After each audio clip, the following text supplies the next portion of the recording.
Dear brothers and sisters, ఈ రోజు దేవునికి థ్యాంక్స్ అని చెప్పారా? చాలా సార్లు థ్యాంక్స్ అనే మాటను మర్చిపోతూ ఉంటాం. అదేంటి థ్యాంక్స్ చెప్పడం ఏంటి కదా? చూడండి, చిన్న సహాయం చేసిన మనుషులకు చాలా సార్లు థ్యాంక్స్ అని చెప్తూ ఉంటాం. వాళ్ళు కనిపించినప్పుడల్లా వారు చేసిన సహాయాన్ని మర్చిపోకుండా కనిపించినప్పుడల్లా థ్యాంక్స్ అండి అని చెప్తూ ఉంటాం. లేదా గుర్తు పెట్టుకుని ఫోన్ చేసి మరి థ్యాంక్స్ అని చెప్తూ ఉంటాం. ఈ జీవితాన్ని ఇచ్చిన దేవునికి మాత్రము ఎప్పటికీ ఎన్నటికీ కనీసము దేవా థ్యాంక్స్ అయ్యా అని చెప్పని వారిగా ఉంటూ ఉంటాం కదా.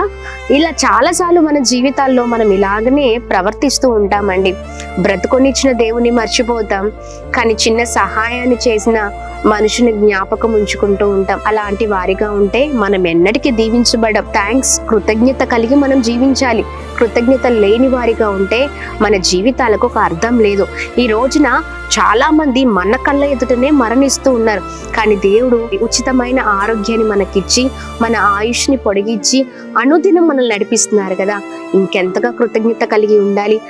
మనుషులకు ఇచ్చే విలువ కంటే మనకు దేవుడు మన జీవితంలో చేసింది ఎంతో గొప్ప కార్యాలండి.